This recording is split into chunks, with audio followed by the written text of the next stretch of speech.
Vous avez la parole, Suzy. Merci beaucoup, Lucas. Merci à tous de nous avoir rejoints ce matin pour le webinaire qui vise à lancer et à discuter un nouveau document de l'ISD qui était rédigé par Madame Esme Sciolo, qui explore les approches des cours et tribunaux internationaux en matière d'attribution d'indemnités dans les affaires internationales de propriété et qui examine les implications pour la réforme du règlement des différends entre investisseurs et États. Je m'appelle donc Suzy Nikema. Je suis la responsable du domaine du travail et de l'investissement durable à l'ISD. J'ai donc le plaisir de vous souhaiter la bienvenue à ce webinaire et je vais maintenant introduire les conférenciers d'aujourd'hui. Donc tout d'abord, la docteure Esme Sherlow est une professeure associée à l'Australian National University où elle enseigne, elle recherche et pratique dans les domaines du droit international public, du règlement des différends internationaux, du droit des investissements internationaux et de l'arbitrage. Nous sommes vraiment heureux d'avoir collaboré avec Esme pour produire cette étude comparative sur l'indemnisation et nous sommes impatients de l'entendre présenter les principales conclusions et recommandations de ce document. Après la présentation d'Esme, nous aurons donc un panel d'experts pour approfondir ces recommandations et les implications de ce document. En particulier, nous parlerons de sa pertinence pour la réforme de l'ISD. Nous avons aussi l'honneur d'être rejoints par trois éminents experts, donc la docteure Véronica Fikfat, qui est professeure associée en droit de l'homme au Centre d'excellence pour les tribunaux internationaux de l'Université de Copenhague, et qui s'intéresse plus particulièrement aux dommages et intérêts pour les violations des droits de l'homme par les États. Simon Batifort, qui est associé du cabinet d'avocats international Curtis Malley Prevost Colt Moll et associé directeur du bureau basé à Bruxelles de ce cabinet. Dans la pratique, se concentre sur la représentation des États dans l'arbitrage des traités d'investissement. Nous avons également Martins Paparinskis, qui est un lecteur en droit international public à l'University College de London et qui a un intérêt particulier pour le droit des investissements internationaux et le règlement des différends internationaux. Donc, je vous remercie sincèrement d'être tous avec nous aujourd'hui, d'avoir pris le temps de participer à cette discussion. Donc, avant de nous concentrer sur la discussion, nous aurons l'occasion d'entendre quelques réflexions et réactions de la part de certains fonctionnaires gouvernementaux qui travaillent dans le domaine du droit et de la politique de l'investissement international. Et après quoi, nous espérons pouvoir répondre à quelques questions de votre part, de l'audience. Donc, n'hésitez pas à partager vos questions, vos réflexions dans le chat à tout moment. Donc, avant que Esme présente son document, ma collègue Sarah Pruin va partager avec nous quelques remarques pour situer un peu ce document dans le cadre du travail de l'ISD sur la question critique de la compensation en vertu du droit international de l'investissement. Et ce que nous espérons donc obtenir grâce à ce document. Merci Suzy, merci. Merci à tous d'être ici aujourd'hui avec nous. Donc, avant de commencer notre discussion sur ce nouveau document passionnant qui a été rédigé par Esme, je pense qu'il est important de définir plus largement la raison pour laquelle nous sommes ici pour parler de la pratique des autres cours et tribunaux internationaux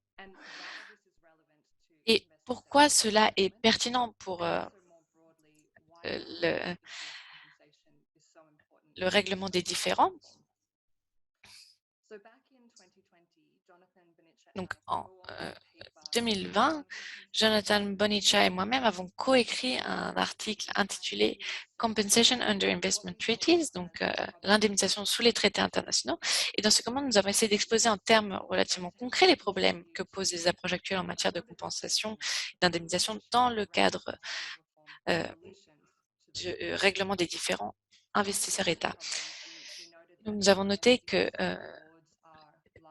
les indemnités accordées dans le cadre du règlement des différends sont importantes et ne cessent de croître, avec des montants de plusieurs millions de dollars et même parfois des milliards. Donc, nous avons également mis en évidence des types de cas anormaux où des indemnités importantes sont accordées dans le cadre de litiges réglementaires, même si l'investisseur continue d'être rentable, ou des indemnités importantes sont accordées pour des interférences avec des investissements prévus qui n'ont jamais été réalisés en réalité. Nous avons dit que les approches arbitrales de l'octroi des indemnités sont incohérentes et nous avons également identifié comme un problème le fait que les pratiques des tribunaux d'investissement s'écartent des approches des cours internationales et d'autres tribunaux internationaux pour des types de cas similaires. Et donc, on passe d'un type à un autre. Et c'est vraiment ce point ici, donc du fait qu'ils s'écartent, que nous cherchons à interroger en profondeur afin de mieux le comprendre grâce à ce document qui a été rédigé par ESME. Donc le document vise à examiner les pratiques d'autres cours et tribunaux internationaux en vue de dégager de nouvelles idées sur la manière de réformer les approches en matière d'octroi d'indemnités dans le cadre du règlement des différents investisseurs-États. Alors, il y a quelque chose que nous trouvons remarquable sur cette question, c'est le peu de nouvelles réflexions sur la réforme et le manque d'idées concrètes qu'il y a eu jusqu'à présent. Si on le compare à cette situation à celle des traités dits de nouvelle génération, qui prévoient des protections substantielles pour les investisseurs, ou au processus de réforme de la procédure du règlement des différents investisseurs-États, il est vraiment remarquable de constater le peu d'attention accordée à la question cruciale de l'indemnisation. Et donc, ici, à l'ISD, nous avons essayé d'attirer davantage l'attention sur l'indemnisation. Et c'est donc notre 4e série de webinaires sur ce sujet et notre 3e publication grâce au document d'ESME. Nous espérons vraiment que ce document contribuera à alimenter la banque d'idées de réformes dont les États peuvent s'inspirer pour pouvoir développer de nouvelles approches, de meilleures approches en ce qui concerne l'octroi des indemnisations en vertu des traités internationaux d'investissement. Nous pensons que certains problèmes d'indemnisation peuvent être résolus. Il s'agira d'une pièce importante du puzzle global de la réforme systémique du droit international des investissements afin que ce dernier puisse être un moteur et non un obstacle au développement durable. Donc c'est sur ces réflexions par rapport au cadre que je voudrais maintenant passer la parole à Esme pour qu'elle nous présente le document avant notre discussion de groupe. Merci beaucoup. Merci Sarah, merci Suzy. Merci à vous d'avoir organisé ce webinaire. Merci à Simon Véronica Martins d'avoir pris part à cette discussion également pour qu'on puisse parler des résultats ensemble. Donc avant de commencer, je voudrais dire que je parle à toutes les personnes qui sont ici. Je voudrais également remercier l'ISD de m'avoir préparé ce document de politique par Lucas Schwagen, Antishon et toutes les personnes qui m'ont aidé à préparer ce document et à créer ensemble ça. Donc, je pense que je vais passer les prochaines minutes, à vous fournir un peu le contexte par rapport à ce document, étant donné qu'il vient tout juste d'être lancé. Donc, j'imagine que tout le monde n'a pas encore eu l'opportunité de le lire. Donc, comme l'a expliqué Sarah, ce projet a commencé grâce à l'ISD et son travail sur les indemnisations par rapport au traité d'investissement et à l'arbitrage. Donc, moi qui a souvent des problèmes lorsqu'on a des règlements de différents investisseurs-États. Et donc, il y a des cas, comme on l'a dit, avec des interférences avec les droits de propriété individuels. Et donc, on se base vraiment sur une approche sur l'indemnisation de la Cour permanente de justice, la Cour de justice internationale et la Cour européenne également des droits de l'homme ainsi que la Cour africaine. Et donc, on a vraiment essayé de voir différents thèmes par rapport à ces approches et par rapport à la façon dont ces tribunaux et ces cours accordent, octroient ces indemnisations. Donc, on voulait voir un peu la façon dont les réparations sont accordées. Donc, dans les recours en réparation, nous sommes concentrés aussi sur le travail qui est fait généralement fait par rapport au droit international coutumier et pas forcément par rapport à d'autres règles ou standards. Et donc, pour la réparation, on voit que la réparation n'est pas toujours faite de la bonne façon. Et on voit parfois que la situation n'est pas revenue à celle qui était avant la violation. Donc, on a vu les formes et les types de réparations qui ont été accordées par les tribunaux et les cours internationales. Et dans les notes de ce document, nous voyons que nous avons accepté la restitution généralement de ces cours, mais bon, c'est ce qui est sur le papier. Il y a des difficultés évidemment qui sont liées à cette restitution, ce dédommagement. Donc, ce n'est pas forcément facile. Et donc, nous avons vu également les dommages qui sont liés à cette restitution. Il y a les dommages matériels et immatériels que nous avons également abordés, voir pour les cours et les tribunaux comment on gère cela.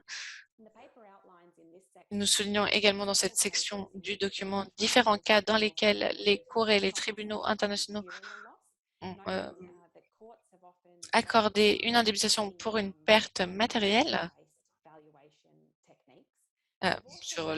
grâce aux techniques d'évaluation, mais nous avons également des techniques équitables et cela évite d'être influencé sur les dommages non matériels, immatériels. Et on essaie de voir ce que ça signifie en pratique. Donc, par exemple, en soulignant les différents résultats de ces techniques par les cours et les tribunaux. Donc, dans cette section, on explore également les pratiques des tribunaux et cours internationaux par rapport à l'octroi d'une indemnisation pour les pertes de bénéfices. Donc, par exemple, lorsqu'il y a l'engagement de beaucoup de cours et tribunaux qui nomment des experts pour l'évaluation. Et donc, lorsqu'il y a ces indemnisations, nous essayons vraiment de nous concentrer sur les critères de cause, les médications et les pertes et la contribution à la perte. Et donc, on a vu là aussi qu'il y avait beaucoup de divergences entre les différents tribunaux par rapport à cela. Et donc, pour une violation de la loi internationale, nous avons différents résultats. Et enfin, nous avons parlé également des intérêts, donc différents types d'intérêts par rapport à différents taux également.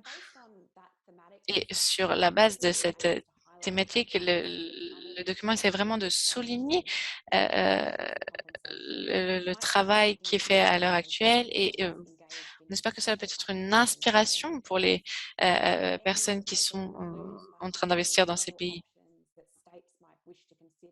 Et je pense qu'il faudrait donc considérer certains aspects lorsqu'on pense à l'arbitrage des différends et une réforme pourrait être faite absolument. Il faudrait vraiment demander un standard différent de réparation, peut-être pour les règlements différents investisseurs-État par rapport aux droits internationaux coutumiers, puisque certains standards de réparation devraient être peut-être changés. Et il faudrait également faire une différence entre les différents standards d'indemnisation en fonction du type de violation ou de perte. On parle également les types de réparation entières et cela pourrait inclure par exemple les directions pour le type de réparation qui sont disponibles ou qui sont préférées pour le type de violation, quelle réparation pour quel type de dommage et qu'est-ce qu'on peut appeler vraiment une réparation totale. Le document pense également que les États devraient fournir aussi des lignes directrices et une certaine être un certain guide pour ces investissements et pour ces différents. En plus de ces options de réforme, le document présente des aspects qui sont relevant pour les violations des traités qui pourraient être un peu intéressants pour le contexte investisseur-État. Il y a des cours et tribunaux qui euh, travaillent parfois plus ou moins en accord avec les processus nationaux. Et on nous demande par exemple aux tribunaux d'avoir plus d'engagement et d'avoir vraiment se dissocier de décisions qui sont prises au niveau national. Donc, par exemple, il y a des décisions qui sont prises par rapport à au droit national, au droit du pays pour éviter avant même que la décision soit prise par le tribunal de protéger certains investissements. Donc, la Cour interaméricaine, par exemple, des droits de l'homme est un exemple d'autorité pour définir le montant de l'indemnisation en fonction de la violation, euh, en fonction de critères effectifs et objectifs ou bien de la loi nationale. Donc, je pense que ce serait bien de pouvoir aussi pour les parties de trouver des compromis, de réussir à trouver un terrain d'entente. Mais les tribunaux devraient vraiment fournir un cadre qui permettrait ensuite aux parties de négocier de manière plus précise pour mieux déterminer les aspects à négocier et voir si on peut négocier et trouver un point d'entente. Enfin, le document souligne différents aspects qui ne sont pas forcément possibles à obtenir sous le régime actuel de la résolution des différends. C'est vrai qu'il y a beaucoup d'imprédictibilité, donc peut-être que cela pourrait nuire à d'autres types euh, de lois. Il y a des États, par exemple, qui préfèrent adopter des dispositions dans les traités d'investissement qui réservent leurs droits d'indemnisation pour éviter certaines difficultés. Et donc, je pense que ces considérations nous montrent, comme je l'ai dit également dans mon autre travail, qui est interconnecté, euh, toutes les réformes pour affronter un problème au niveau de l'indemnisation peuvent avoir un impact sur d'autres régions, sur d'autres aires de travail. Et c'est pour cela qu'il est vraiment très important de nous concentrer sur comment ces approches fonctionnent dans d'autres régimes, sous d'autres régimes, et si elles sont faisables, si elles sont vraiment désirées, et si on veut les ajouter dans l'arbitrage investisseur-État, est-ce que ça pourra fonctionner dans ce contexte ou est-ce qu'elles sont seulement euh, utilisables dans leur contexte institutionnel spécifique, par exemple dans leur cours au tribunal international. C'est vraiment important de voir euh, options de réforme de manière holistique et voir si elles peuvent s'insérer dans le cadre juridique de chaque pays. Donc, le message que on veut souligner, c'est vraiment que ça pourrait contextualiser le régime dans un contexte plus grand du droit international. Et cela pourrait également avoir un impact sur des réformes spécifiques, puisque des approches de réforme pour l'arbitrage investissement-État doivent toujours passer par différentes étapes. Donc, voilà un peu le document présenté de manière très brève. J'ai hâte de savoir ce que pensent nos panélistes également de cela. Merci. Merci beaucoup, Esme. Je pense que vous avez fait un très bon travail et que vous avez réussi à présenter l'essence du document de manière compréhensive. Ce document a été publié d'ailleurs hier, donc un lien vient d'être publié dans le chat pour ceux qui voudraient le lire en détail. Et je pense que c'était vraiment très utile de parler un peu du cadre et de savoir de ce dont on veut parler, ce qu'on va faire maintenant avec avec les panélistes, c'est de différentes réformes dont vous avez parlé dans le document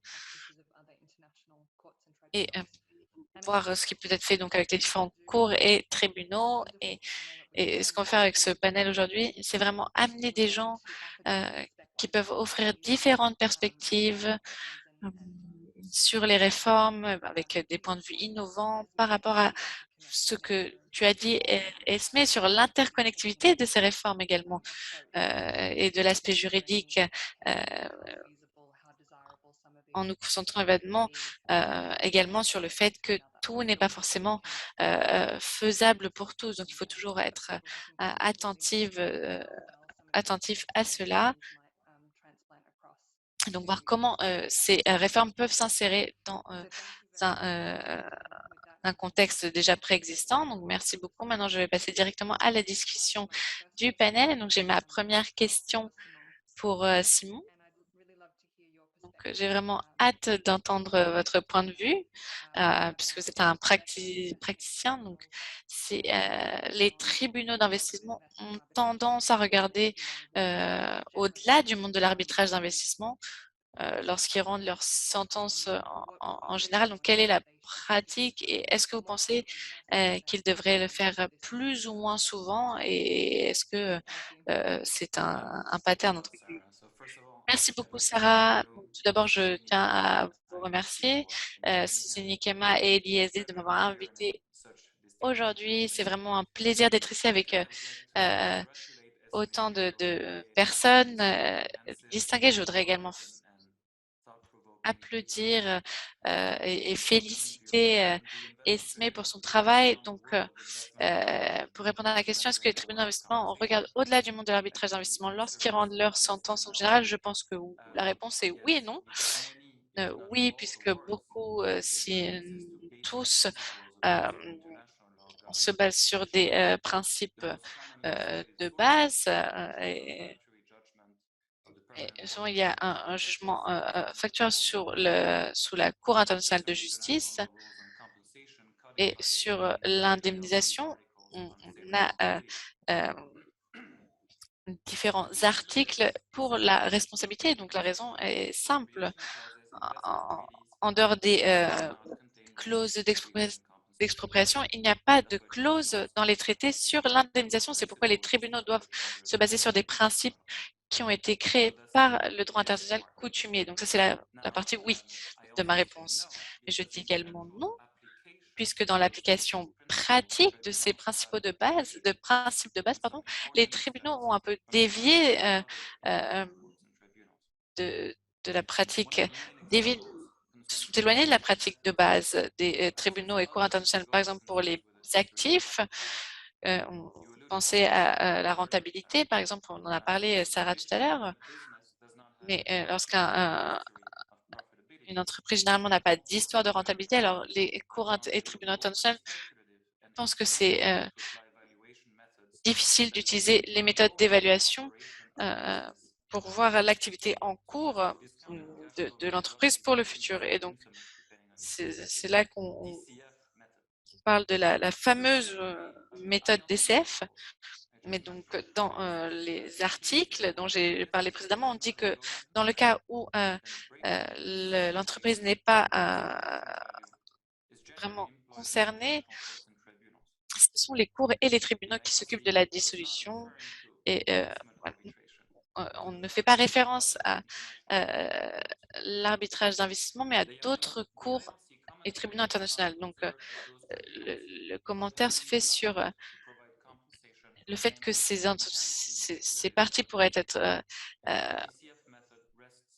ne voudraient peut-être pas forcément accorder ces indemnisations, en particulier lorsqu'on projette les bénéfices sur le futur, dans le futur. Donc, je pense que les tribunaux des traités d'investissement voient les principes d'indemnisation, mais prennent également en considération les bonnes pratiques et la pratique des tribunaux internationaux pour voir qu'est-ce qui peut s'appliquer. Donc, je pense que les tribunaux d'investissement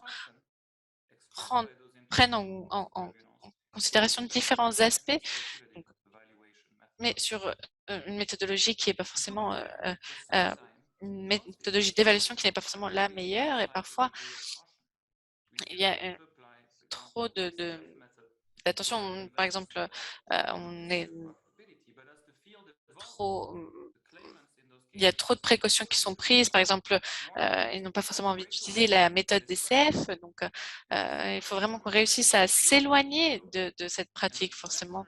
Et on voit que de plus en plus de tribunaux, pardon, veulent réussir à utiliser ces méthodes, surtout dans les cas où on a des entreprises, des compagnies qui n'ont pas de rentabilité. Et nous devons donc toujours nous concentrer aussi sur l'état hôte pour cette rentabilité. Et cela a beaucoup d'implications. On- Cela pourrait faire, par exemple, passer également une indemnisation de millions à milliards pour le même cas. Donc, et il ne faut pas prendre ça à la légère. Et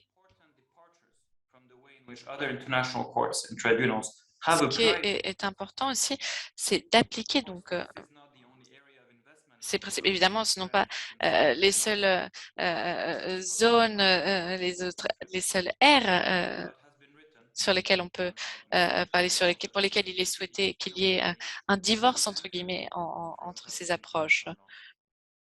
Mais en ce qui concerne les indemnisations, le problème est vraiment très euh, très présent puisque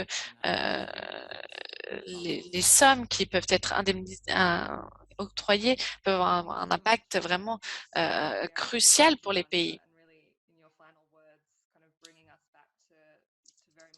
Merci beaucoup pour vos mots. On parle vraiment de sommes astronomiques qui sont octroyées en indemnisation, en indemnité pour les pays en développement. C'est vrai que c'est euh, euh, difficile, donc c'est vraiment intéressant.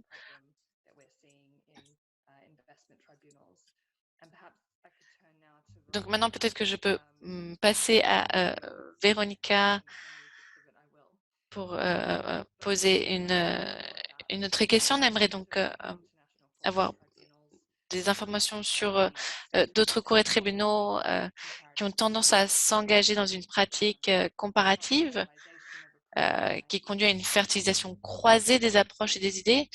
Euh, on le voit dans les tribunaux arbitraux et, et dans la résolution des différents investisseurs États. Donc, comment cela se traduit-il dans la pratique et quels sont, selon vous, les résultats tangibles?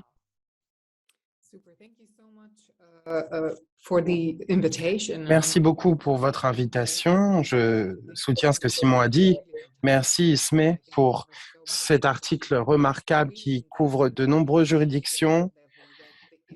Et il y a vraiment une réflexion générale sur ces sujets, notamment en matière de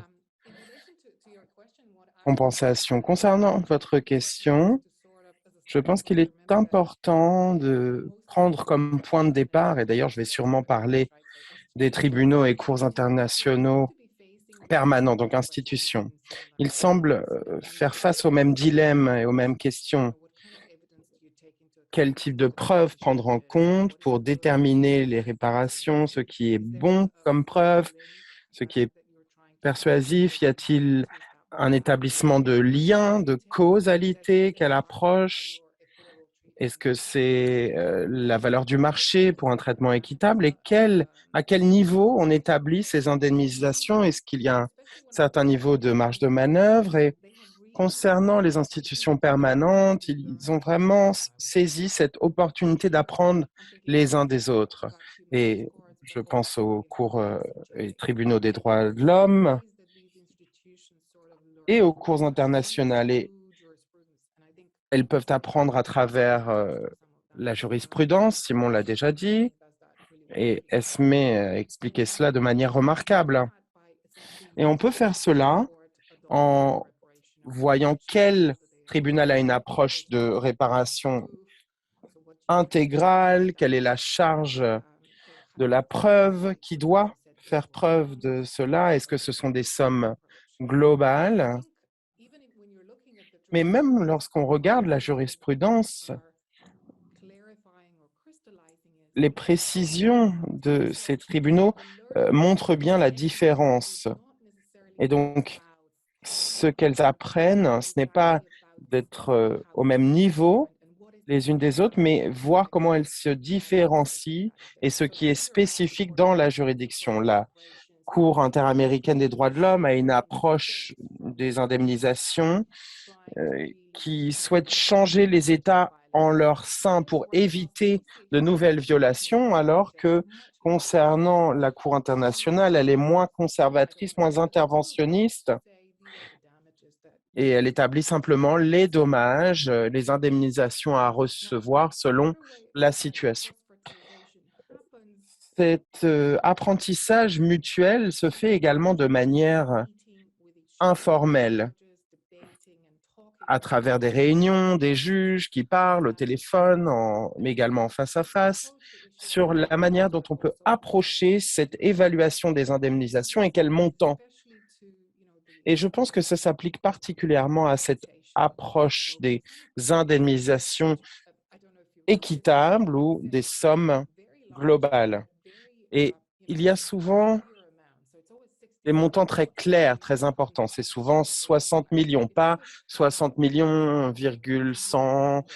C'est souvent des sommes rondes et il y a un aspect psychologique puisqu'on peut imaginer ce que représente 60 millions, pas 60 millions,1.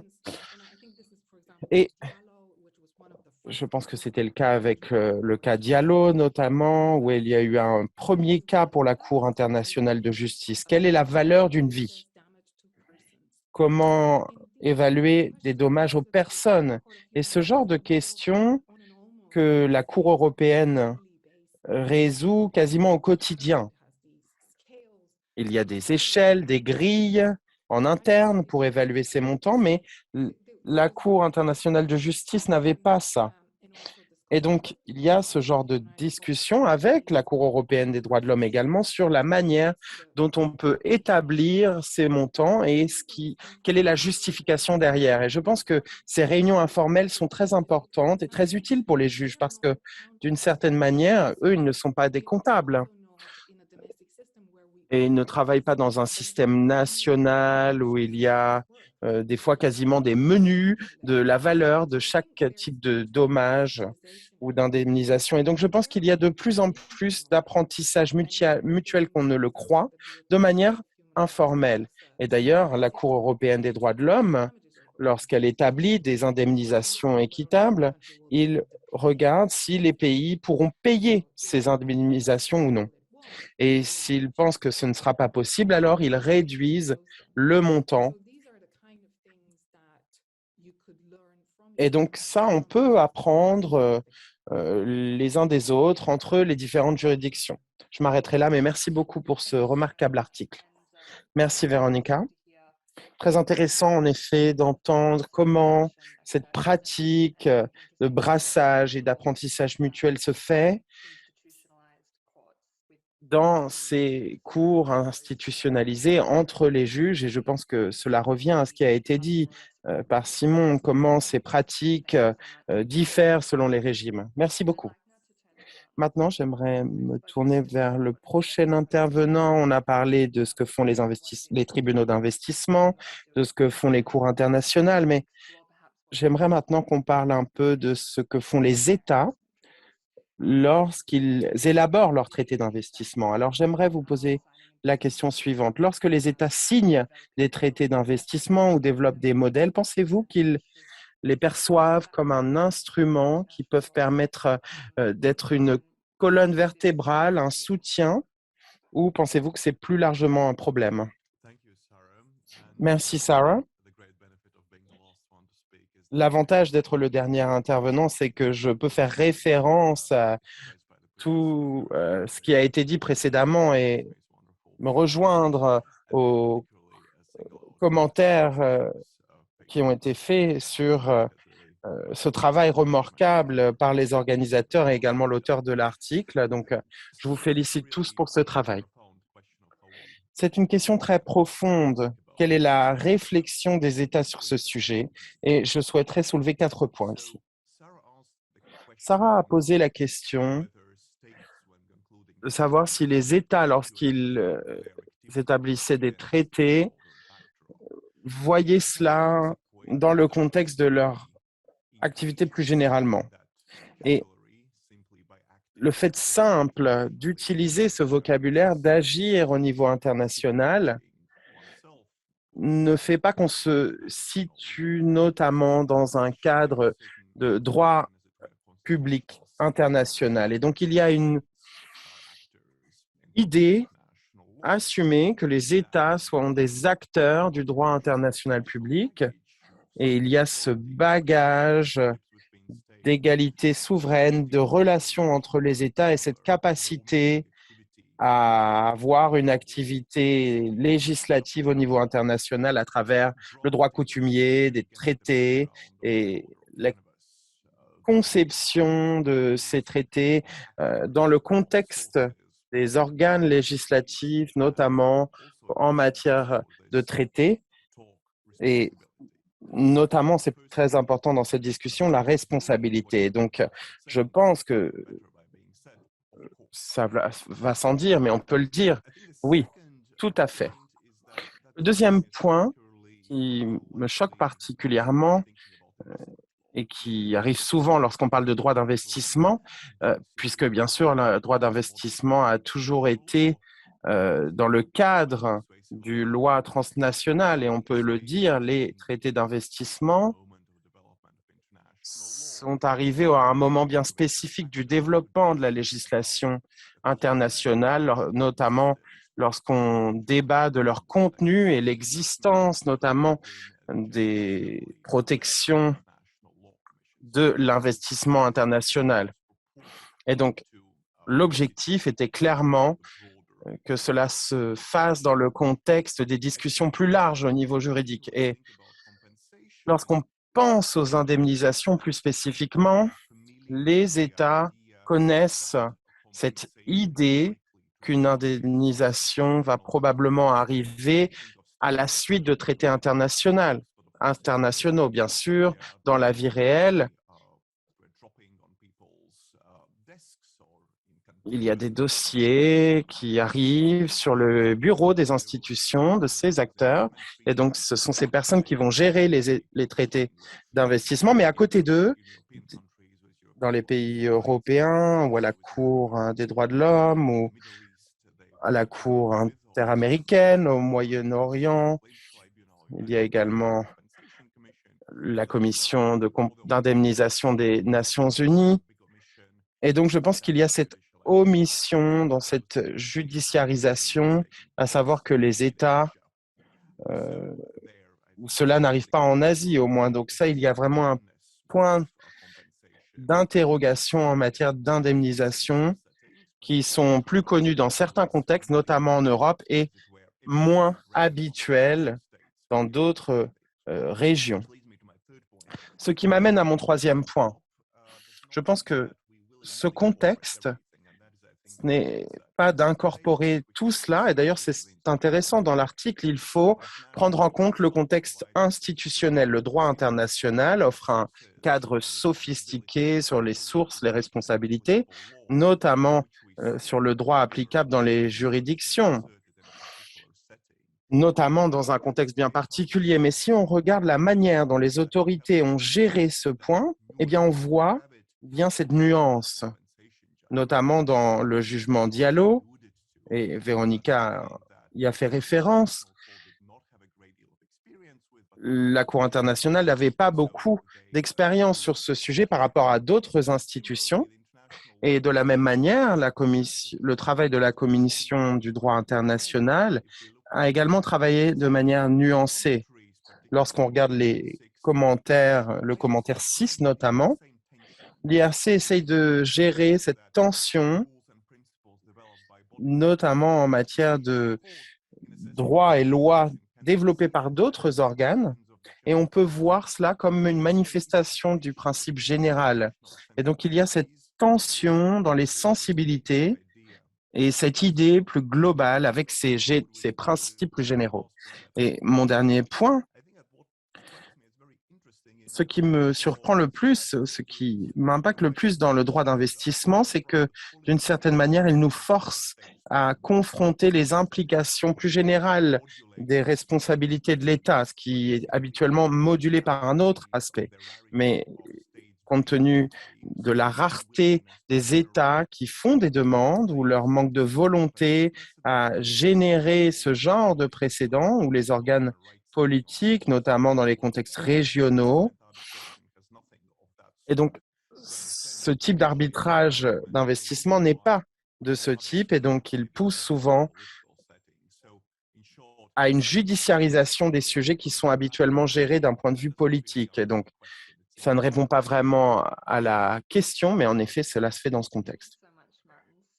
Merci beaucoup et merci pour toutes ces réflexions très utiles qui nous aident à donner un contexte plus large à cette approche de l'article. Maintenant, j'aimerais passer à une deuxième session de questions qui s'intéresse aux options de réforme pour savoir si elles pourraient être appropriées dans ce contexte de l'investissement. Alors, j'aimerais également donner l'occasion à Esme de répondre à certaines des interventions ou, si vous préférez, garder cela pour la fin de la réunion. C'est tout à fait possible également.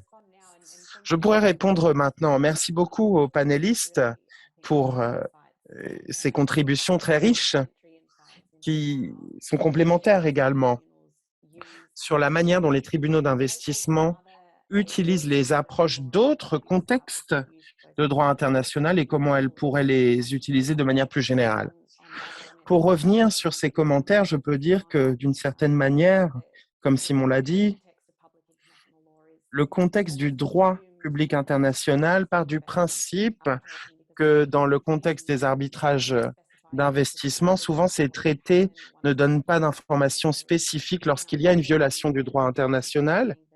Et comme Martin l'a dit, souvent ça reste la responsabilité des États qui est prise en compte et il faut voir ensuite comment ces responsabilités sont mises en œuvre dans le cadre de l'investissement. Et c'est là vraiment qu'il y a des divergences d'interprétation sur les critères à réunir par rapport aux autres tribunaux internationaux sur des sujets similaires. Et l'objectif, un des objectifs de l'article, c'est de présenter d'autres tribunaux internationaux qui gèrent ce genre de complexité, de sujets, et de vous trouver des manières et des solutions de résoudre ces complexités. Et les tribunaux d'investissement peuvent peut-être en apprendre de ces approches en voyant ce qui est possible, ce qui est souhaitable, mais également ce qui ne fonctionne pas et ce qui doit changer. Et donc, je pense que ce qui soutient cet article, c'est l'approche de ces autres tribunaux pour savoir si elles doivent être adoptées par les tribunaux d'investissement qui fonctionnent dans d'autres contextes et en attirant l'attention sur ces différentes approches qui existent pour que les experts des litiges d'investissement et les États qui conçoivent ces traités puissent les prendre en compte dans le cadre d'arbitrage. Et il y a différentes manières dont ces connaissances peuvent être utilisées et être incluses dans le travail de l'ISD notamment et dans ce type de recherche, et de voir un peu également qui conçoit ces règles. Et souvent, ce sont des États qui ont différentes équipes, différents points focaux qui ne se réunissent pas toujours. Et donc, la première étape, ce serait peut-être également de réunir les équipes de négociation pour qu'ils puissent comparer les approches existantes dans d'autres contextes, tout en prenant en compte le point de vue des experts du droit international dans d'autres régimes, comme pour les droits de l'homme, dans le cadre des négociations pour les traités d'investissement, mais également dans les réformes multilatérales, ce genre de discussion en matière d'arbitrage d'investissement. Cela peut être une manière d'élargir l'horizon dans le cadre de ces discussions en matière d'indemnisation et donc d'analyser ces différentes approches pour les prendre en compte dans ce genre de décision. Merci beaucoup, Esme. Je vais continuer à avancer. Nous avons quelques autres points à aborder. Je voulais maintenant me tourner vers le sujet des considérations politiques dans l'article et pour parler de ce qui pourrait être souhaitable et de l'aspect concret de ces idées. Ma première question s'adresse à Veronica. Elle porte sur cette idée que les tribunaux d'investissement pourraient être encouragés à participer aux mécanismes nationaux, comme peuvent le faire des cours internationales. Et j'aimerais entendre votre point de vue sur le contexte des droits de l'homme. Que doit être mis en place selon vous au niveau national et international pour avoir ce genre d'approche et qu'elle soit véritablement efficace? Je pense qu'il y a deux points sur lesquels le travail avec les mécanismes internationaux peut se faire. Premièrement, avant que les dommages aient été établis. Souvent, dans le contexte des droits de l'homme internationaux, il y a plusieurs perspectives qui sont prises en compte, par exemple, lorsque les cours internationales ne doivent pas être les acteurs qui établissent les dommages, puisqu'ils ne sont pas assez proches de l'événement, de la localisation, ils ne connaissent pas la culture juridique du pays concerné. Et donc, pour établir les dommages et les pertes. Et cela devrait donc être établi par un tribunal national. La Cour européenne des droits de l'homme a essayé en ce sens d'ajuster les dommages selon le PIB des pays, afin d'avoir un même pouvoir d'achat, être au même niveau.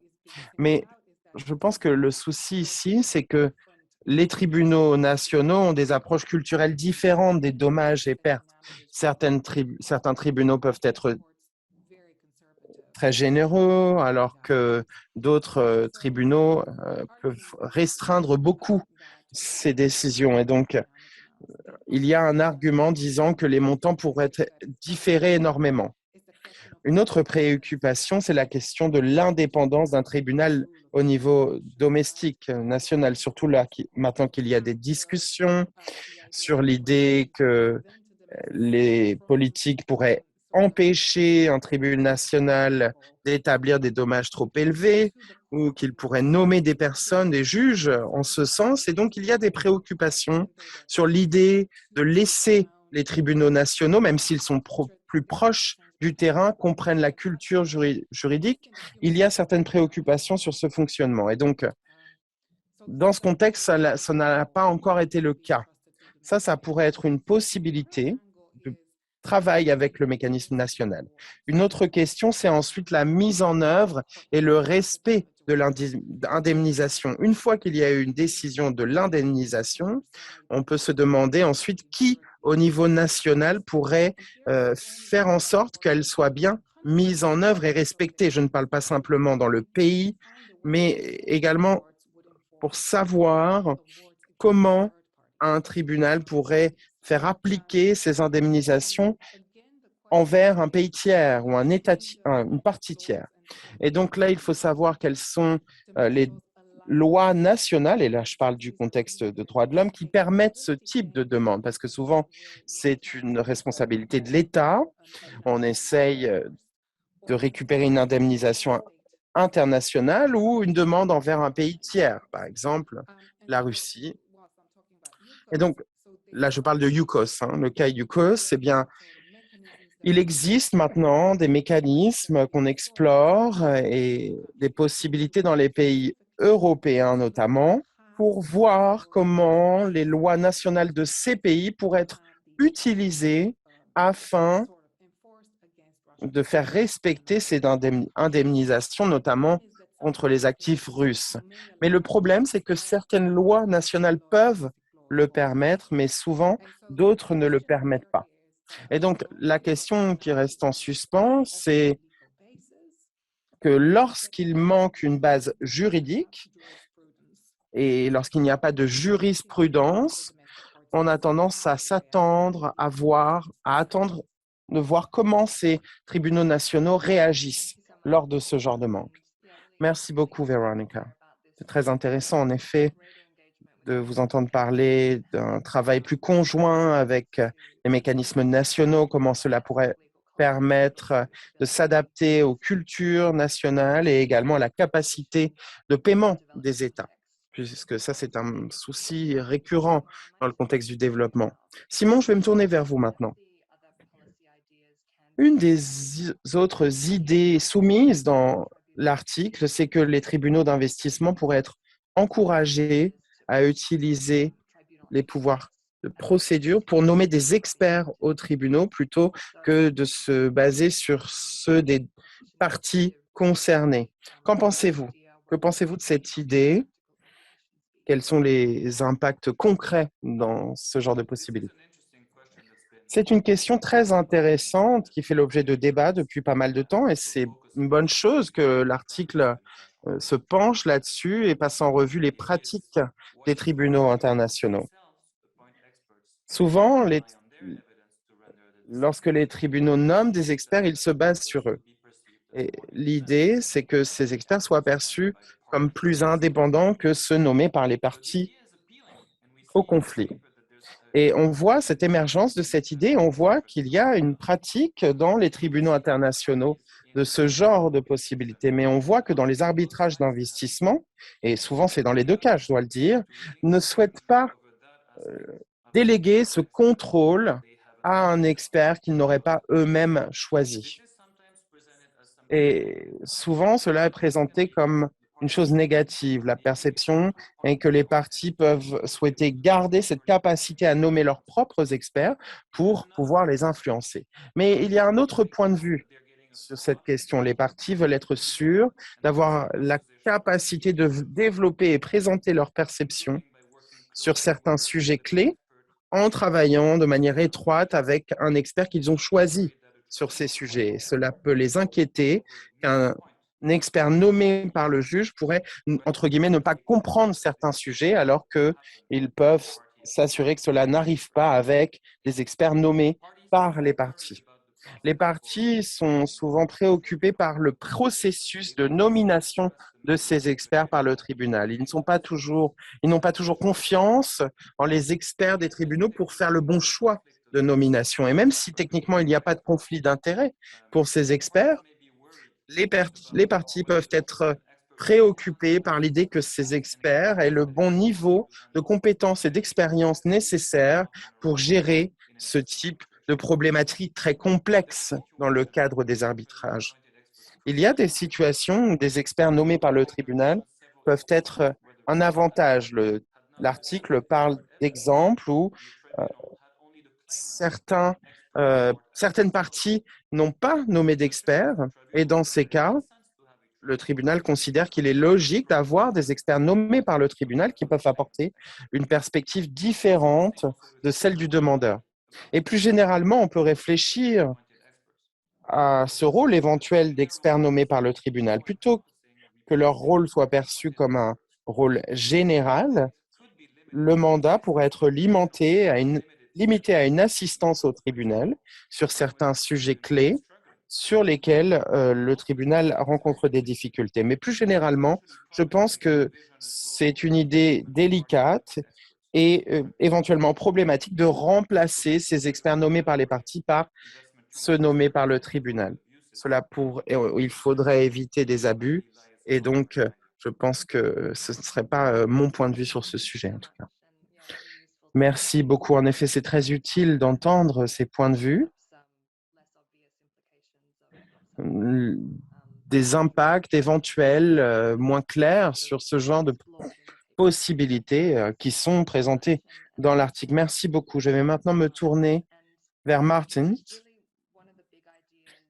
Une des idées principales qui soutiennent ces recommandations de l'article, c'est cette idée que les États ont la capacité de s'attaquer à ces questions d'indemnisation en guidant mieux ces sujets dans les traités. On l'a entendu plusieurs fois. Dans le libellé des traités, on l'a entendu, notamment euh, ce problème dans les traités d'investissement. Alors, selon vous, pourquoi n'y a-t-il pas encore beaucoup d'innovations, de nouveaux libellés dans les traités?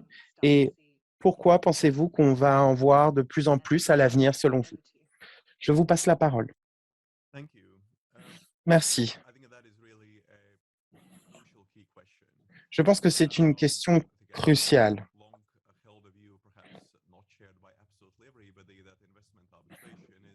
L'arbitrage d'investissement n'est pas un domaine particulièrement excitant d'un point de vue intellectuel. Souvent, c'est très conceptuel, notamment en matière de litige, droit coutumier par rapport à ce genre de domaine. Et donc, ce qui est intéressant ici, c'est la question de l'indemnisation. Il y a des avocats de très haut niveau, au niveau international. Donc, la question est en suspens. Pourquoi certains États ne sont pas plus actifs par rapport à d'autres niveaux de traités dans d'autres domaines au niveau international? Quelques idées sur le sujet. Tout d'abord, le premier point, le plus clair. Les États, d'un point de vue analytique, en matière d'indemnisation, conçoivent cela dans le même espace que tout type de violation du droit international, environnemental, l'utilisation de la force, commerciale, les droits de l'homme. Il y a une commission du droit international, et selon l'article 36, paragraphe 13 également. Comme cela est suggéré dans ces articles, les États sont dans une situation compliquée. Et souvent, j'utilise l'exemple de la République démocratique du Congo au début des années 2000.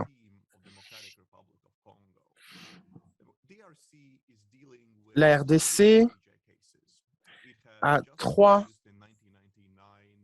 cas. En 99, ils étaient demandeurs contre l'Ouganda en matière d'activité armée.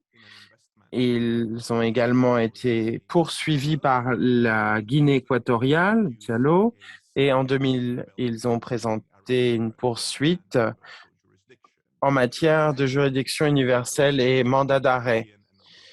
Et ils ont également été poursuivis dans plusieurs dossiers, AMT Nzakia. Et ça a été le premier État à remettre en question le principe d'arbitrage. Donc, les États se trouvent dans une situation difficile parce qu'ils doivent formuler des propositions dans différents secteurs, qu'ils soient demandeurs ou poursuivis. Et donc, en droit international, c'est un équilibre. Et c'est d'autant plus important lorsqu'on parle des lois secondaires, coutumières. Et donc, souvent, il y a des impacts très importants sur leur point de vue dans ce domaine, mais ce n'est pas limité à un certain domaine comme d'autres contextes. Un autre point plus concret, c'est le niveau de scepticisme sur la capacité à ajouter de grands détails sur ces sujets. Si on regarde le travail de l'IRC, il y a eu beaucoup de débats, notamment sur l'article 36. C'est ce niveau de détail par rapport à une proposition abstraite à mettre en œuvre dans les contextes internationaux et institutionnels. Et ce rapport montre bien que l'expérience montre,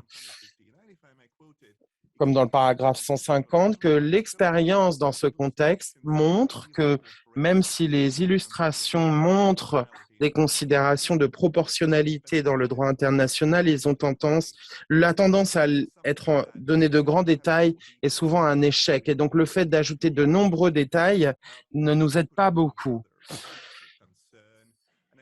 Et ça, c'est une autre préoccupation. Et je pense d'ailleurs que je suis assez d'accord avec Esme dans son intuition et sa prescription.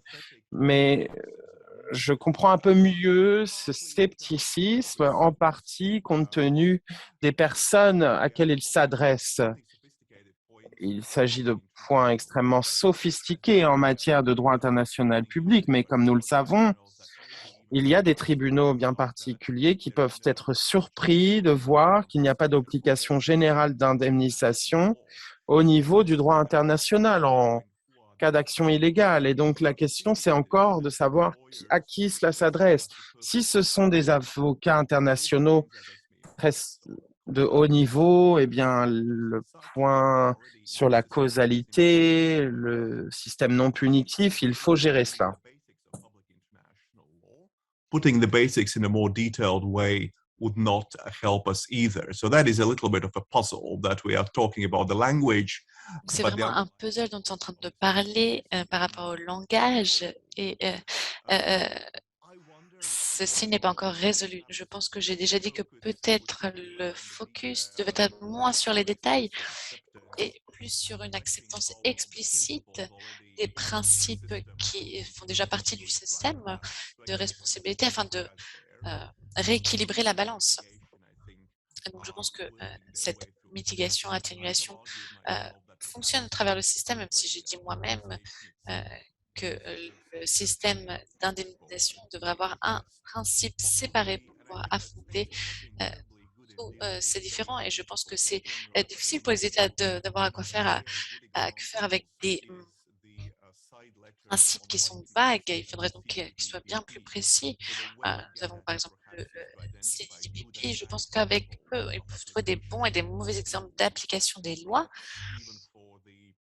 Peut-être pour les arbitres qui sont un peu moins secs et savoir quel est le langage plus approprié. Donc, je suis vraiment un sympathisant du travail qu'a fait Esme, mais ma question c'est comment on peut le euh, rendre plus pointu afin de couper droit au sein de la partie opérative, opérationnelle. J'ai des doutes évidemment qui existent depuis très longtemps, même dans le rapport de Crawford, mais je pense que c'est un problème qui ne peut pas s'affronter de manière rapide et directe.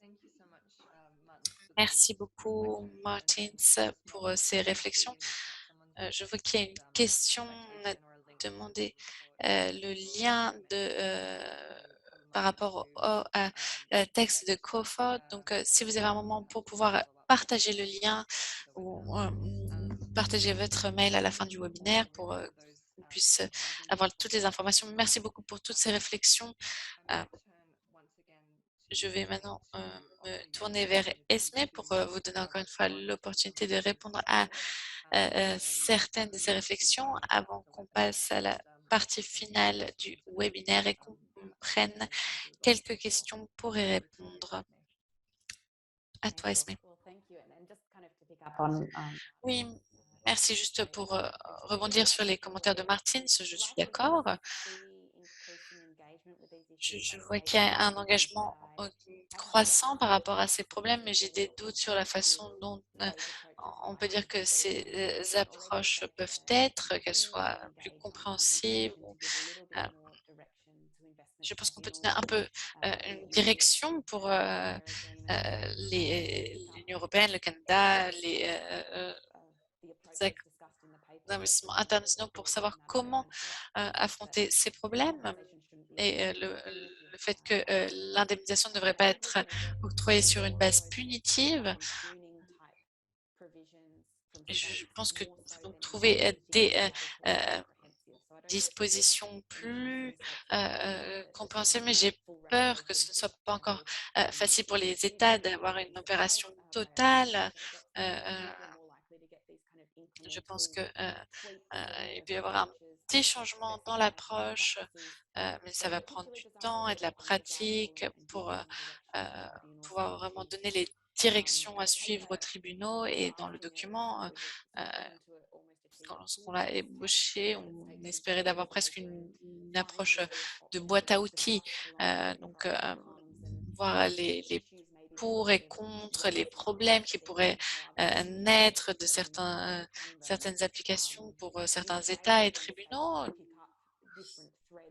Et de cette façon, les États peuvent vraiment réussir à prendre des informations de ça et là au sein du document. Et je pense que ce dernier souligne également des approches qui ne sont pas forcément, qui se basent sur les États et sur le fait qu'ils fassent des amendements à leur traité ou obtenir à accepter des nouveaux langages. Mais peut-être que dans la pratique, nous aurons un peu d'innovation et je pense que les parties encourageront également les tribunaux à utiliser leur pouvoir déjà existant pour faire quelque chose de peut-être plus radical. Et comme on l'a dit, ce n'est pas forcément les États qui veulent faire ces réformes et le langage des traités ne va pas changer radicalement, mais il pourrait au moins diriger les tribunaux vers une approche spécifique, en particulier si on voit que les tribunaux doivent appliquer normalement le droit international coutumier, comme c'est demandé par la loi internationale. Je pense que alors ce serait juste une application de ce que font, ce que doivent faire déjà les tribunaux pour ces traités. Donc, au vu de vos commentaires, je pense que lorsqu'on pense à ces options de réforme, on voit que ça paye d'être cohérent et d'avoir vraiment une approche globale sur les différentes approches. En rebondissant sur le commentaire de Simon sur, en tant qu'expert des tribunaux, il y a des risques évidemment qui viennent avec l'adoption de ces types de réformes et donc il faut être conscient de cela et savoir quelles sont les approches à encourager pour l'arbitrage investisseur-État au-delà des parties engagées, comme l'a dit Simon. Et tous nos experts, nous avons tous des préoccupations similaires sur la double coupure et les intérêts, les coûts, qui sont déjà des aspects que nous connaissons par rapport au processus de réforme. Donc, comme l'a dit Véronica, on pense à ces approches et ces réformes d'une manière qu'on espère que les tribunaux d'investissement vont passer au-dessus des aspects négatifs et vraiment réussir à apprendre de ces approches et de ces expériences au niveau des cours et des tribunaux internationaux. Merci beaucoup, Esme. Merci à tous nos panélistes pour ces perspectives dont on a parlé. C'était vraiment très intéressant. C'était une réflexion très intéressante sur le document. Je suis consciente du fait que nous avons beaucoup parlé de ce que les États font ou ne font pas et comment on affronte les problèmes. Donc, maintenant, nous avons l'opportunité d'écouter un participant qui vient d'un background gouvernemental. Mon collègue Lucas va pouvoir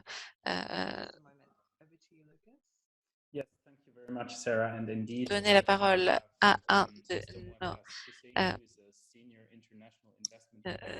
amis. Nous avons M. Mouattaz Hussein qui travaille pour le ministère de l'Égypte pour la coopération. M. Hussein voudrait partager le point de vue gouvernemental sur l'indemnisation. Donc, M. Hussein, vous avez la parole. Vous pouvez allumer votre micro. Bonjour à tous. Merci, Lucas.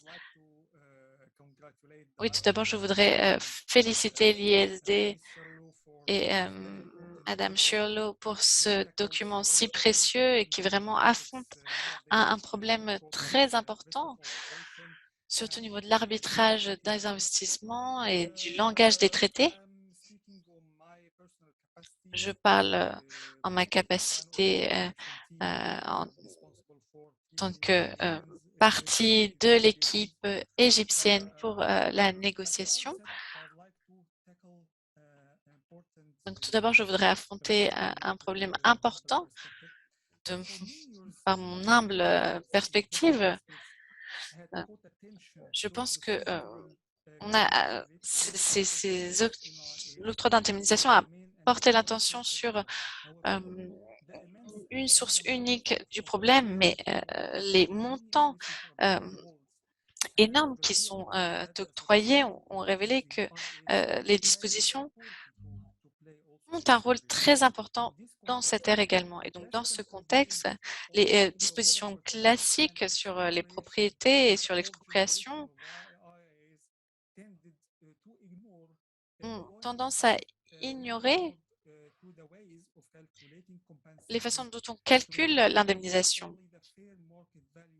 Et donc, si on se concentre juste sur la valeur de marché de l'investissement sur le terrain, et donc, si on utilise ces techniques traditionnelles avec flux de trésorerie, etc., de la façon dont c'est perçu, on voit que le problème de cette pratique a vraiment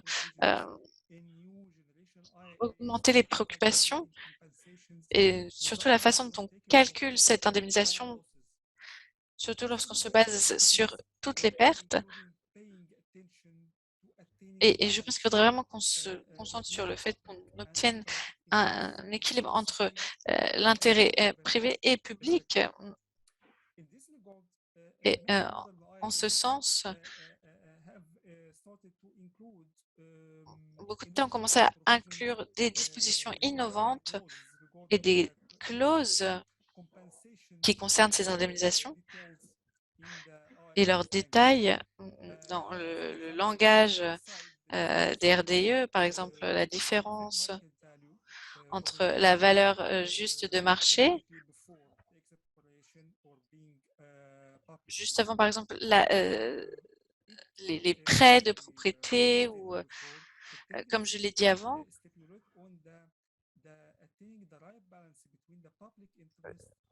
il faut vraiment trouver un équilibre entre l'intérêt public et l'intérêt des personnes concernées et prendre donc les mesures relatives. Et pour toutes ces circonstances, si l'on prend en considération également des éléments comme l'utilisation de la propriété présente et passée ou son histoire, son acquisition et la valeur de marché, également l'objectif public, ainsi qu'également le comportement passé, je pense que nous avons besoin, dans le futur à court terme, de nous concentrer plus sur la création de dispositions créatives, innovantes pour l'indemnisation, afin de pouvoir informer pas seulement les autres négociateurs pour les RDE, mais aussi tous les investisseurs afin de faciliter également le processus du calcul de l'indemnisation. Et je pense que cela sera plus juste et équitable dans le paysage d'investissement. Merci beaucoup. Merci beaucoup d'avoir partagé votre point de vue avec nous. Et merci également d'avoir dit oui, il n'y a pas beaucoup d'innovation par rapport au traité à l'heure actuelle. Et donc, une des innovations plus importantes, c'est vraiment une approche équitable et cela vient donc d'un nombre d'outils régionaux provenant du continent africain. Donc, je pense que c'est vraiment très intéressant de le souligner. Merci beaucoup, Mortaz, d'avoir partagé ce commentaire avec nous. Donc, nous avons encore 15 minutes maintenant pour les questions. Donc, je vais maintenant me tourner vers Lucas pour partager les questions qui ont pu être posées dans le chat ou des questions pour les panélistes. Merci beaucoup, Sarah. Nous avons également Valentin Redraogo, conseiller économique et expert dans la gestion de minière au niveau du gouvernement du Burkina Faso. Monsieur Ouedraogo souhaiterait intervenir en français. Monsieur Medraogo, souhaitez-vous prendre la parole? Merci beaucoup, Lucas. Merci à toute l'équipe de l'ASD pour nous avoir permis de participer à cet important webinaire sur les questions relatives aux notions de compensation. Moi, je m'appelle Ouedraogo R. Valentin. Je suis conseiller des affaires économiques au ministère en charge du développement industriel. Nous avons la charge de la négociation des questions d'investissement, protocole de l'investissement au niveau de la ZLECAF. Nous participons aux travaux au niveau de la PNUDCI Donc, ce matin, c'est un réel plaisir pour moi de pouvoir intervenir et de donner mon point de vue par rapport justement à cette question d'indemnisation. Pour ce qui concerne mon intervention, je pense que les traités d'investissement actuels ne prennent pas en compte d'une manière beaucoup plus appropriée les questions d'indemnisation, à savoir comment est-ce que nous allons déterminer les mots de calcul. Généralement, c'est une préoccupation qui tient beaucoup à cœur, surtout pour nous, les États, les pays en développement, parce que la question de l'indemnisation des investisseurs au niveau du droit international demeure une préoccupation pour nous. De prime abord, nous pensons que nos États n'ont pas encore pu prendre en compte les dispositions plus novatrices sur les questions de compensation. Et peut-être des réflexions pourront peut-être être menées dans ce sens, à savoir que ces questions d'indemnisation des investissements devraient prendre en compte même au-delà des principes classiques de détermination de cette indemnisation des investissements, la prise en compte de la soutenabilité budgétaire de ces indemnisations, à savoir, comme mon professeur l'avait évoqué, la prise en compte du niveau réel même du PIB, du produit intérieur brut de l'État en question. Et il y a aussi la prise en compte de la contribution de l'investissement en question à l'atteinte des objectifs du développement durable, à savoir le respect des droits de l'homme, la préservation de l'environnement. En fait, est-ce que cet investissement contribue réellement à l'atteinte des objectifs de développement durable? Si oui, peut-être que nous pourrons affecter un coefficient donné par rapport au niveau de contribution de l'investissement à l'atteinte des objectifs durables. Si le niveau est élevé, alors ce coefficient pourrait peut-être être ramené à un niveau plus élevé. Et si cette contribution est bas, alors nous allons alors l'affecter un coefficient un peu plus bas. Par ailleurs, nous devons aussi relever la préoccupation qui est relative même à la mise en place des tribunaux, parce que qui parle d'indemnisation parle de la prise en compte d'un certain nombre de réalités liées à l'investissement. Parce que dans la majeure partie des cas, les tribunaux d'arbitrage sont essentiellement constitués des experts internationaux qui ont beaucoup plus besoin d'avoir une parfaite maîtrise de la réalité même de l'investissement. Donc, de ce point de vue, nous proposons à ce que peut-être les réflexions soient menées dans ce sens, à ce que la question de la maîtrise même de la réalité de l'État concerné soit prise en compte dans la désignation aussi des arbitres. Merci beaucoup. Je voudrais vraiment remercier pour cette marque de considération de m'avoir permis d'intervenir lors de cet important webinaire. Merci beaucoup, merci beaucoup. Bonne séance à nous tous. Merci.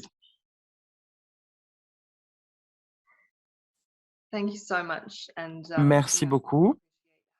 En effet, j'apprécie beaucoup d'avoir cette possibilité d'entendre le point de vue des États et des pays en développement et entendre ces points de vue qui n'ont pas été assez entendus dans ces conversations en matière d'investissement et le lien avec le développement durable. Merci beaucoup. Je reviens vers vous à nouveau pour voir si nous avons reçu des questions dans le chat pour les 10 minutes restantes. Merci beaucoup, Sarah. Nous avons déjà 2 questions en français. Alpha Ibrahima Diallo en français, je la cite. Ne serait-il pas préférable pour ces pays de prévoir des clauses d'indemnisation en cas de contentieux dans les TBI? Et pareil, existe-t-il un mécanisme de dialogue entre les juges des différentes juridictions dans le cadre des indemnisations à accorder dans le cadre du RDIE? And then we also received one question Nous avons également reçu une question de Joshua Payne dans les questions-réponses qui félicite Esme dans la publication de l'article. Il considère que cet article ne se penche pas sur les tribunaux entre l'Iran et les États-Unis, qu'il y a d'autres commissions telles que la Commission des Nations Unies et également la Commission Érythrée-Éthiopie. Savez-vous si le fait de s'intéresser à ce type de commission pourrait être pertinent et apporter des contributions intéressantes concernant les traités d'investissement et le RDIE? Voilà, voilà toutes les questions dans le chat. Merci beaucoup. Concernant la première question, j'ai eu un peu de mal. Je pense que on entendait ce que vous disiez en même temps que l'interprétation, donc je suggère que vous répondiez à la deuxième question. Esme, on pourra revenir vers vous pour que vous nous résumiez la première question en anglais. Alors, si j'ai bien entendu l'interprétation, la deuxième question parlait d'instances pour que les États partagent leur point de vue sur ces questions d'indemnisation pour apprendre les unes des autres. Alors, de ce que je sais, les États le font de manière informelle, mais l'instance la plus formelle existante pour partager ces expériences, c'est à travers le travail de réforme multilatérale qui se fait dans le groupe de travail 3.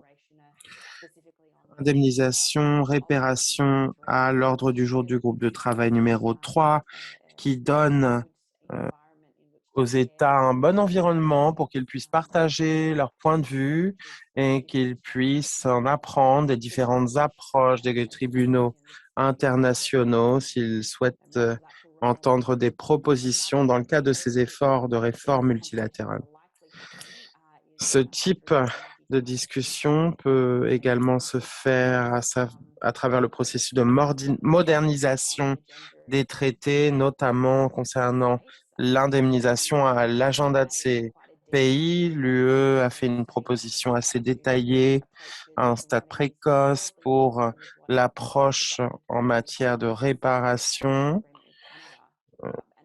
Même chose qu'avec le CETA, l'accord avec le Canada, afin d'adopter des règles plus détaillées à l'avenir. Malheureusement, ces négociations sont assez opaques, donc il est difficile de savoir de quoi ils parlent dans ce contexte, mais ils vont peut-être trouver un accord bientôt. Donc, concernant le traité de la charte sur l'énergie, il est possible qu'ils parlent de ce genre d'approche. Mais je pense que rien n'empêche les États d'adopter et de créer des instants, des forums à travers des canaux bilatéraux avec des ateliers pour partager des idées entre États. Et il y a probablement d'autres espaces comme l'IISD notamment qui offrent ce type d'espace pour que ces discussions se tiennent. Est-ce que je devrais répondre à la question de Josh également?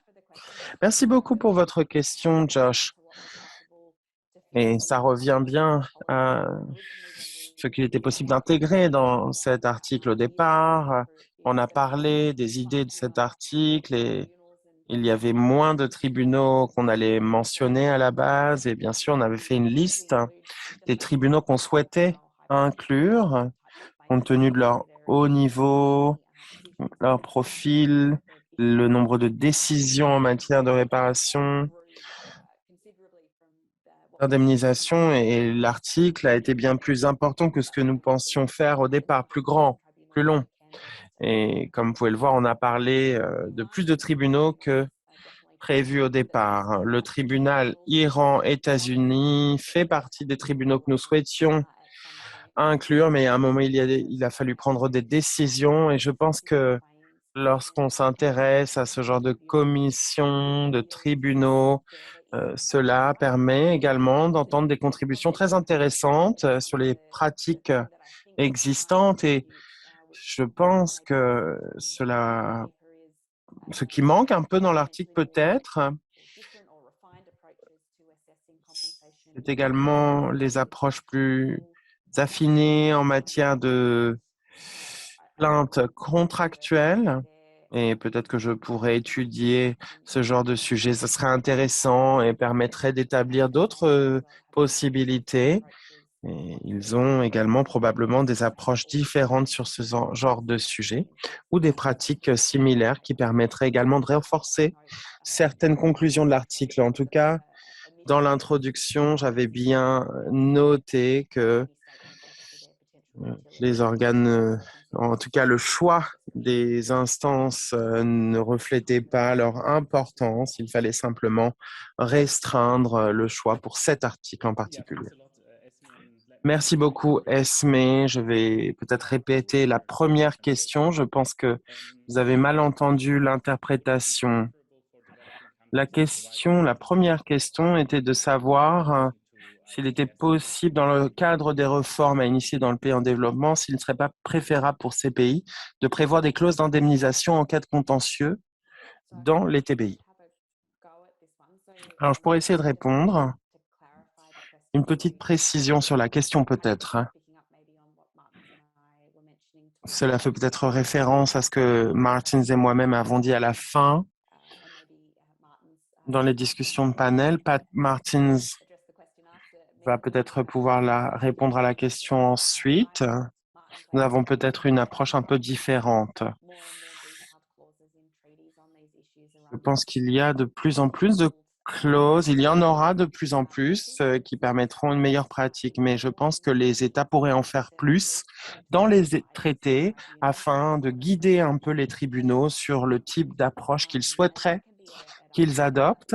Cela peut se faire de manière plus générale, mais ça permettrait éventuellement de combler les manques dont ont parlé les panélistes, notamment la question de l'approche d'évaluation, d'indemnisation en matière d'expropriation illégale, par exemple, pour compenser ou compléter ce qui existe déjà en matière d'exportation légale et droit d'accès au marché. Donc, ce type d'approche pourrait être utile, spécifier dans les traités le type de compensation qu'on peut appliquer,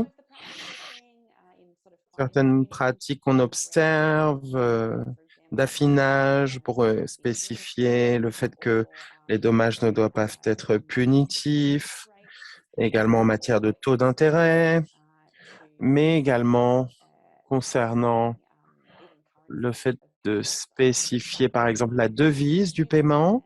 Cela peut être utile d'être un peu plus spécifique et une fois de plus, je pense que les clauses en matière d'innovation de procédure, lorsque les États souhaitent que les tribunaux travaillent avec des experts, avec les approches domestiques, les lois nationales, ça permettrait de préciser un peu l'approche, mais je ne crois pas que toutes les réformes puissent se faire dans les clauses des traités et c'est là également qu'il faut pouvoir se servir d'instruments également annexes, tout en éduquant aussi les experts, les professionnels pour qu'ils parlent de ces sujets, pour compléter ce qu'il est possible de faire déjà dans les traités. Donc, je pense qu'il faut une approche avec plusieurs facettes. Les clauses des traités sont une possibilité, mais je ne crois pas qu'ils puissent résoudre toutes ces problématiques. Merci beaucoup, Esme. Merci aux personnes qui ont posé des questions dans le chat. Nous allons maintenant clore notre webinaire. Je souhaitais demander à nos interprètes s'il serait possible de rester 5 minutes de plus. Je souhaiterais donner l'opportunité à nos panélistes de partager avec nous quelques commentaires de clôture, commentaires qu'ils souhaiteraient nous passer avant de repasser la parole à Suzy Kiema pour sa conclusion. Quelques minutes de plus si cela convient à nos interprètes. On va passer dans l'ordre. Martin, Simon et Veronica. Et ensuite, je vous repasserai la parole, Suzy. Comme je l'ai dit, je comprends bien les arguments d'Esme. Je suis d'accord avec la plupart. J'ai essayé de trouver des points où nous n'étions éventuellement pas d'accord pour étoffer la discussion. Mais je pense que le point clé, c'est pour moi qu'il y a différentes manières de répondre à différentes problématiques. Et comme l'a dit Monsieur Hussein, d'une certaine manière, on pourrait déplacer ces points dans la règle primaire et cela prendrait en compte ma préoccupation, à savoir que les États pourraient avoir peur que leurs règles s'appliquent à toutes les violations. Et je pense que le modèle néerlandais du TBI est un bon exemple et s'applique au contexte des expropriations, mais également à d'autres lois secondaires. Donc c'est une possibilité et je suis d'accord tout à fait avec Esme. Je suis un peu moins d'accord avec le lien de causalité ou les dommages non punitifs. Je ne pense pas que ce soit la bonne idée, puisque si les arbitres le savent, ils doivent le savoir. Et s'ils ne le savent pas, c'est qu'ils ne devraient pas être nommés. Et donc, ils ne devraient pas être aidés par ce genre de formulation de libellé. Concernant les intérêts, je pense que c'est un sujet bien à part, puisque c'est un sujet technique qui peut être géré de manière très claire et spécifique, mais je pense que cela présente également un défi opposé. Si on est trop concret dans les traités, eh bien, cela peut être également problématique. Parfois, certaines formulations peuvent ne plus être applicables et je pense que Esme a fait un très bon travail pour présenter différentes expériences selon les problématiques et il faut voir un peu le contexte dans lequel elles s'intègrent. Merci. Merci beaucoup. Simon. Oui, j'aimerais simplement faire écho à ce que Esme a dit à la fin de sa dernière intervention. Oui, première partie, la réforme des traités peut être importante. Et cela a été dit par M. Readrago et M. Ibrahima également.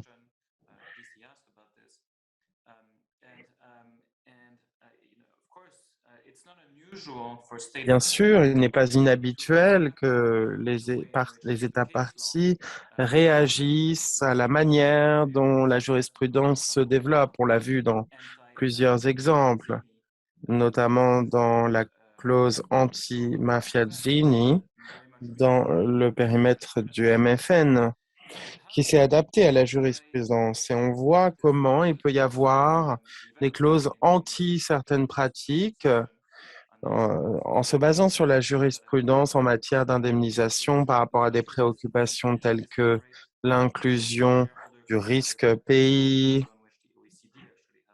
un sujet sur lequel l'OCDE a beaucoup travaillé d'ailleurs. Et donc, on peut avoir quelques modifications, on peut affiner les traités pour éviter des abus selon les États.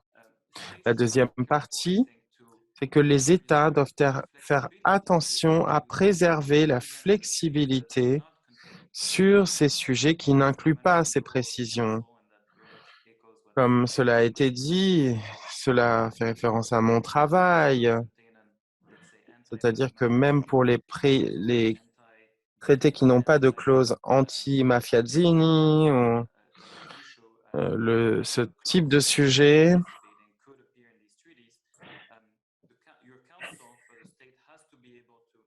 pour l'État, il faut être en mesure de faire avancer ses positions si c'est la compréhension de l'État, même pour les traités qui n'ont pas de précision expresse. C'est pourquoi on voit une pratique de formulation, de rédaction disant, afin d'éviter tout doute ou pour préciser, pour assurer la certitude, parce que sinon on peut se tirer une balle dans le pied. Et j'ai vu des arguments de l'autre côté de la table qui montre que certains traités précisent les choses alors que ce n'était pas l'intention du pays. Merci beaucoup. Oui, Oui, je pense que ce document est vraiment très intéressant pour amener la jurisprudence de différentes institutions et ce qui s'applique pas seulement aux investissements, mais à d'autres perspectives également. Donc, une chose que je voudrais souligner,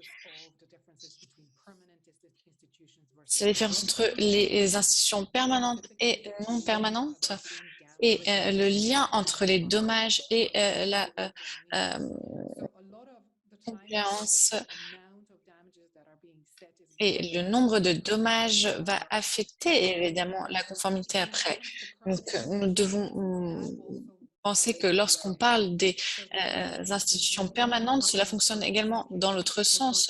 Donc, au cas par cas, la non-conformité aura un impact sur la façon dont on établit ces dommages. Et donc, les institutions permanentes sont également très préoccupées par leur légitimité et leur autorité.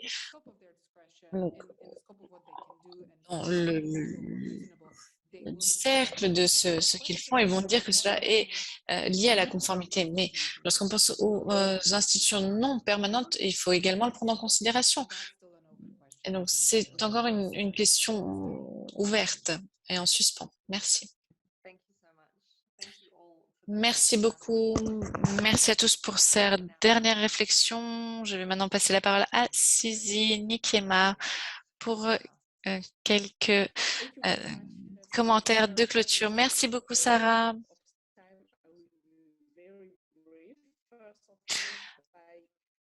Évidemment, le temps était bref, mais je voudrais vraiment remercier tous les panélistes,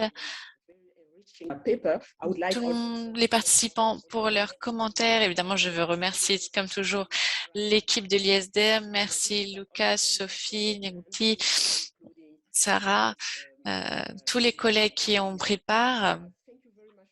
Salut Lisiane, merci aux interprètes pour leur patience et désolé qu'on soit un petit peu en retard. Mais vous savez, quand la discussion sont si intéressantes, c'est difficile d'y couper. Et, juste pour conclure, je voudrais dire que je pense que cette discussion montre que le problème est important. Il faut faire quelque chose et nous sommes vraiment au début de la discussion. Nous trouverons des solutions plus importantes et plus appropriées pour le système, mais tout en prenant le système de réforme actuel en considération. Donc, restez connectés avec nous. J'espère que cette discussion vous a donné un avant-goût du document. N'hésitez pas à le lire. Vous avez le lien dans le chat. Je pense que c'est vraiment très important. Et pour finir, nous avons également partagé un lien d'évaluation. Donc, je vous demande juste de prendre quelques secondes pour nous pour pouvoir répondre à ce questionnaire. Merci encore pour le temps que nous avez accordé. Restez connectés avec nous. Nous allons continuer à travailler sur ce sujet et sur cette problématique. Nous continuerons à publier des documents et à organiser des webinaires. Bonne journée ou bon après-midi en fonction de là où vous vous trouvez et merci à tous pour le temps que nous avez accordé aujourd'hui. Merci, c'est un plaisir.